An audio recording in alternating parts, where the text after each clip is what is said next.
مساجد کے اندر ہم جاتے ہیں تو جہاں نمازوں کی ٹائمنگ لکھی ہوتی ہے، بڑا خوبصورت نیچے ایک آیت لکھی ہوتی ہے، ان الصلاۃ علی المؤمنین کتابا موقوتا، کہ نماز مومنین پر فرض کر دی گئی ہیں اس کے مقررہ اوقات میں۔ تو یقیناً جو لوگ ارلی ایج سے ہی مطلب ہمیں یہ پیغام ملتا ہے منور صاحب کی زندگی سے، اور یقیناً اللہ کے نبی صلی اللہ علیہ وسلم نے، اور پھر یہ تو ہمارے اوپر فرض ہے، لیکن ابھی جو لوگ ہمارے پاس سے گزرے، تو جن لوگوں نے نماز کو اپنا شیوا بنایا، اللہ نے دنیا کے اندر انہیں محترم نام دیا، یقیناً۔ جی بالکل۔ اچھا جناب صاحب، آپ اس حوالے سے کچھ بتائیے کہ اسلامی جمعیت طلبہ کالجز کے اندر، یونیورسٹی کے اندر، سکولز کے اندر ایک اپنے کام کو، اپنے پیغام کو لے کر چل رہی ہے، تو یہ جو حالات پیدا ہوئے جس کے اندر طلبہ یونین پر بین لگا، میرا بنیادی سوال طلبہ یونین کے حوالے سے ہوگا کہ جو بین لگا، اور ظاہر ہے آپ وہ لوگ ہیں جنہوں نے طلبہ یونین نہیں دیکھی، تو آپ کیا سمجھتے ہیں کہ طلبہ یونین کا دور اچھا تھا، یہ دور اچھا ہے، اور جمعیت نے کون سے ایسے راستے اپنائے کہ آج بھی جمعیت ان کالجز اور یونیورسٹی کے اندر بہت مضبوط نظر آتی ہے؟ جی ہم تو سمجھتے ہیں، ہمارا شروع سے موقف رہا ہے کہ یونین جو ہے یہ ہمارا بنیادی حق ہے۔ ہم جس ملک کے اندر رہتے ہیں یہ اسلامی جمہوریہ پاکستان ہے، جہاں پر جمہوریت کا ایک نظام ہے، اور یہ ہمارا ہر طالب علم کا حق ہے کہ وہ یونین کا حصہ ہو، اس کو یونین بنا سکے اس طریقے سے، تو ہم شروع سے اس کے حق میں رہے ہیں۔ باقی جو آپ کی بات ہے، ظاہری بات ہے، میں نے اس میں اپنی ہوش کے اندر نہیں دیکھا یونین کو، لیکن ایک تاریخ ہے پوری یونین کی، اس کو ہم دیکھیں۔ یونین کا دور تھا، ڈیبیٹس ہوتی تھیں، لوگوں کی سوشل سرگرمیاں ہوتی تھیں، اس کے اندر ان کو اپنی قیادت کے چناؤ کا موقع ملتا تھا، اپنے مسائل کو حل کرنے کے لیے ایک چینل ان کو پرووائڈ ہوتا تھا۔ اب یونین کا دور دیکھیں، یونین کے دور کے اندر ہر بندے کو موقع ملا ہے اپنے کردار کو دکھانے کا، اپنے کام کو دکھانے کا موقع ملا ہے، اور اس میں جمعیت کو موقع ملا ہے، باقی تنظیموں کو موقع ملا ہے۔ لیکن جب سے یونین بین ہوئی ہے، یہ ایک مارشل ایکٹ کے تحت یونین کو بین کیا گیا تھا، صرف اس کے پیچھے بنیادی جو ہمیں جو چیز سمجھ آتی ہے وہ یہ آتی ہے کہ یونین کو بین کرنے کا جو مقصد تھا اصل میں، کیونکہ یہ ایک ڈکٹیٹر کا فیصلہ تھا، اور یونین جو تھی وہ جمہوریت کو، پاکستان کے سیاسی نظام کو ایک پوری نرسری پرووائڈ کرتی تھی، تو یہ اصل میں تو ہمارے سیاسی نظام کو ایک روکنے کی کوشش کی گئی ہے۔ اب یونین کے بعد ہوا کیا ہے؟ یونین کے بعد ہوا کیا ہے؟ تشدد کی سیاست، مختلف گروہوں کی، علاقائی گروہوں کی سیاست پروان چڑھی، مختلف گروپوں کی سیاست پروان چڑھی، اس کے اندر تشدد پھیلا اور قتل عام شروع ہوا، قبضے کا سیاست، یونین کے دور کے اندر قبضے کا کلچر نہیں تھا، یونین کے بعد قبضے کا کلچر آیا، اور اس نے ایک پورے تعلیمی اداروں کو تباہ کر کے رکھا، اور وہاں پر ایجوکیشنل پورا نظام کو تباہ کیا۔ تو ہم یہ سمجھتے ہیں کہ اگر یونین بحال ہوتی ہے، یونین کا نظام بحال ہوتا ہے، تو اس سے ہماری ایجوکیشنل سرگرمیاں، لوگوں کی ایجوکیشن میں دلچسپیاں، لوگوں کی ایکسٹرا سرگرمیوں کے اندر جو ہے دلچسپی، سوشل ان کی انگیجمنٹ، یہ ساری چیزیں بڑھیں گی، اور ملک کے لیے، ملک کے اداروں کے لیے ایسی لیڈرشپ چاہیے جو کہ اپنے ڈیسیژن کر سکے، اپنے معاملات کو حل کر سکے، تو اس کے لیے تو ہم سمجھتے ہیں کہ یہ پلیٹ فارم بہت ضروری ہے۔ شکریہ۔ اس میں عبدالرحمن صاحب ہم دیکھتے ہیں کہ پرانا جو دور تھا جس میں آپ نے بات کی، یونین کا دور، ڈیبیٹ کا دور، ایک دوسرے کے خیالات کو جانچنے کا دور، اس میں ہم بڑے ہمیں نام نظر آتے ہیں، سید منور حسن کا جیسے نام لیا جائے، لیاقت بلوچ کا نام لیا جائے، یا پیپلز پارٹی اور مسلم لیگ کے اندر بھی بہت سارے لوگ اس طرح کے شامل ہیں، جنہوں نے جو طلبہ یونین سے آئے، طلبہ سیاست سے آئے، اور اب تک وہ قومی سیاست کے اندر بھرپور اپنا کردار ادا کر رہے ہیں۔ لیکن جب سے، میں بھی آپ بھی اس بات سے ایگری کریں گے کہ جب سے یونین نہیں ہے تب سے خاندانی جو سیاست ہے اس نے رواج پایا ہے، اس حوالے سے آپ کی کیا رائے ہے؟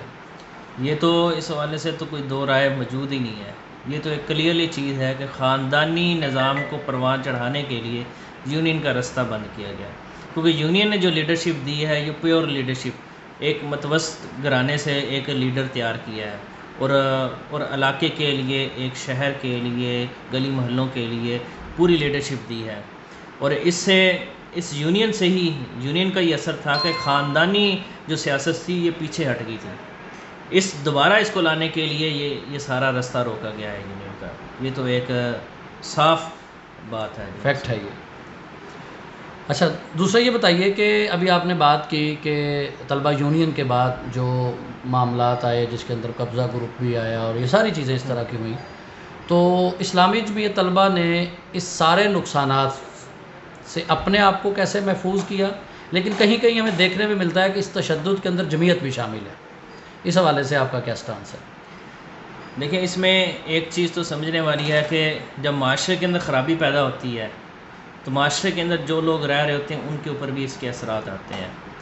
لیکن جمعیت کا ایک پورا نظم، ایک پورا سٹرکچر اس طرح کا ہے کہ اس میں کسی بھی سطح پر اگر کہیں پر کوئی خرابی آئی ہے یا کوشش ہوئی ہے کہیں پر ہے تو جمعیت نے اپنے اس سسٹم کو وہاں پر اس کو درست کرنے کی کوشش کی ہے.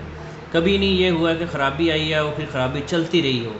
کسی جگہ پر بھی اگر کسی وجہ سے کوئی اس طرح کا مس بیہیو ہوا ہے اس طریقے سے تو اس کو جمعیت نے بڑے فورسلی، بڑے اچھے ایسا انداز میں اس کو درست کرنے کی کوشش کی ہے. لیکن کیونکہ جمعیت کی اپنی روایات اور ساری چیزیں اتنی مضبوط ہیں، اسی وجہ سے ہم جو ہے تعلیمی اداروں کے اندر اپنے آپ کو سروائیو کرتے ہیں. یونین نہ ہونے کے باوجود ہم اپنے آپ کو اپنے جو مقصد ہے اس کو سروائیو کرتے ہیں. ہم اپنی سرگرمیوں کے ذریعے سے اس کو سروائیو کرتے ہیں. ٹھیک. ہم یہ دیکھتے آئے ہیں کہ جمعیت نے ہمیشہ طلبہ مسائل کے حوالے سے بہت زیادہ سٹرگل کی ہے. اس کے لیے اس سٹرگل کو کرنے کے دوران بھی یہ دیکھنے میں آیا کہ جمعیت کے لوگوں پہ پرچے بھی ہوئے اور اندر بھی گئے. یہ سارا کچھ ہی چلتا رہا. یہ جو موجودہ اس گورنمنٹ نے بجٹ پیش کیا ہے اور یہ گورنمنٹ اسی چیز کے اوپر لے کر مدعے کو لے کر آئی تھی کہ ہم نوجوانوں کو آگے لے کر آئیں گے. تو آپ کیا سمجھتے ہیں کہ نوجوانوں کے آگے آنے کا راستہ تو تعلیم ہی ہے؟ کیا اس گورنمنٹ نے جو ابھی ہمارا بجٹ پیش ہوا اس کے اندر آپ سمجھتے ہیں کہ تعلیم کے حوالے سے کوئی بہت بڑی کوئی چیز لے کر آئے ہیں؟ یہ موجودہ حکومت اور تعلیم کے حوالے سے جو اپنا پروگرام لے کے آئی ہے اس میں تو ایک چیز واضح ہے کہ اس حکومت کا ڈیسیژن یہ ہے کہ تعلیم کو ختم کرنا ہے اس ملک سے. یعنی یہ واحد حکومت ہے کہ جس نے ریسرچ کے سارے پروجیکٹ بند کروا دیے.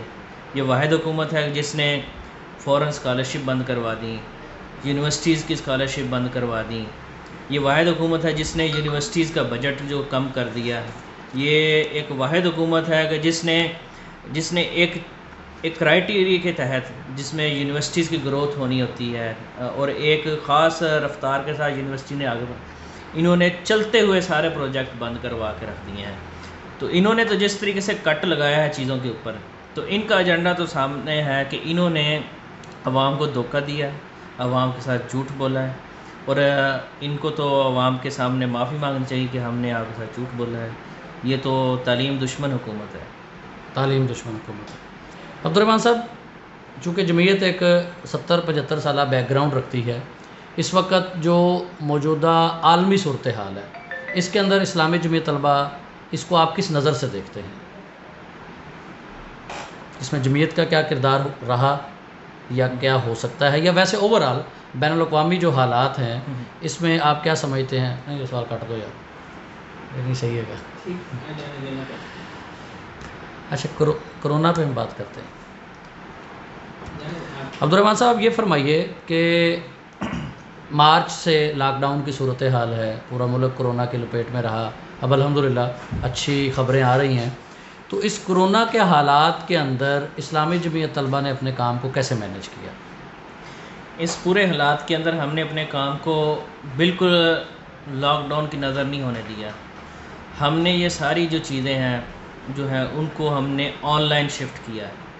آن لائن لیکچرز کی شکل کے اندر، آن لائن میٹنگز کی شکل کے اندر ہم نے اپنی وہی ساری سرگرمیاں جو ہم گروپ ڈسکشن کروایا کرتے ہیں، ہم اسٹڈی سر کروایا کرتے ہیں، ہم آن لائن پلیٹ فارم کو استعمال کرنا شروع کیا اور ہم نے اپنے کارکن کو انگیج رکھا ہے. ایک تو اس ریلیف کے کاموں کے اندر انگیج رکھا ہم نے کہ جو اس حالات کے اندر لوگوں کے اندر ایک مایوسی اور ایک خوف کی کیفیت تھی، تو ہمارے افراد نے ہر جگہ پر کھڑے ہو کے لوگوں کو ریلیف دینے کی کوشش کی ہے، ان کے مسائل کو اجاگر کرنے، ان کو حل کرنے کی کوشش کی ہے. اور اس دوران بھی، یعنی اس لاک ڈاؤن کے دوران بھی کہ جب مختلف مسائل پیش آ رہے تھے، بجٹ آ رہا تھا اور اس کے بعد مسائل، ہم نے اس میں جو طلبہ کے مسائل تھے ان کو بھی حل کروانے کے لیے پوری کوشش کی ہے. ہم نے گورنمنٹ کو بھی ایک پورا ایک ڈاکومنٹ دیا، گورنمنٹ کو ہم نے پیش کیا، ہم نے سینٹ کے اندر بھی آواز اٹھوائی، ہم نے قومی اسمبلی کے اندر بھی ہم نے اس کے اوپر بات کروائی، اور ہم نے میڈیا کے ذریعے اور مختلف اور چینل کے ذریعے وفود کی ملاقاتوں کے ذریعے سے بھی بات کرنے کی کوشش کی. ہم نے اپنے جو طلبہ کے مسائل کو حل کرنا ہو، اپنے افراد کی تربیت ہو، ہم اس کو ایک دن بھی اس کو ہم نے سٹاپ نہیں کیا، ہم اس کو لے کے چل رہے ہیں. صحیح ہو گیا جی. آج کل دیکھنے میں آیا، بلکہ گزشتہ میں سمجھوں گا کہ 6-7-8 سالوں سے ہم بھی اس کو گہری نظر سے دیکھ رہے ہیں، اور آپ لوگ یقیناً اس کو کروانے والوں میں ہیں کہ جمعیت نے اپنے آپ کو ایک دم سے ماڈریٹ کیا ہے. خاص طور پہ جو آپ کی ایکسپو جو ہوئی ہیں پورے پاکستان کے اندر، یہ ایک بہت زبردست چینج ہے اسلامی جمعیت طلبہ کے اندر. اس کو سوسائٹی بھی فیل کرتی ہے، اس کو صحافی بھی فیل کرتے ہیں. مطلب غرض یہ کہ ہر وہ شخص جو کسی بھی چیز کو گہرائی میں ماپنا جانتا ہے وہ اس کو فیل کرتا ہے. تو یہ ایک دم سے اسلامی جمعیت طلبہ میں کیسا چینج آیا ہے؟ جی، یہ اصل میں اس کے پیچھے بنیادی جو ہمارا تھیم ہے وہ یہ تھا کہ ہم نوجوانوں کے اندر کام کرتے ہیں، ان کی تربیت کا کام. ہم بڑی تعداد کے اندر نوجوانوں کو موٹیویٹ کریں، ان کو ایک سلوگن دیں کہ آپ پاکستان کے لیے کام کریں، آپ اسلام کے لیے کام کریں، ایک اچھے مسلمان ہوں. اس کے لیے ہم نے یہ طے کہ ہم بڑے سرگرمیاں کریں گے، وہاں پر پاکستان کے ٹیلنٹڈ لوگوں کو اکٹھا کریں گے، اور ان کو یہ حکومتی سطح پر کرنے کے کام تھے جو ہم نے ان کا انیشیٹو لیا ہے. یعنی حکومت عام طالب علم کو جو کہ اچھی پوزیشن لیتا ہے، اچھے مارکس لیتا ہے، اس کو کوئی فیسیلیٹیٹ نہیں کرتی، اس کو کوئی اپریسیشن نہیں دیتی.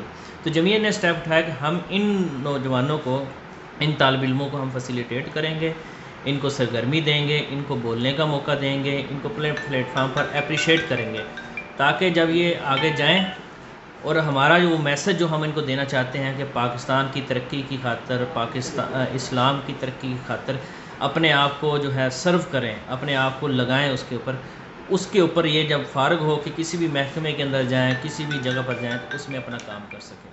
صحیح، بہت اچھا جی.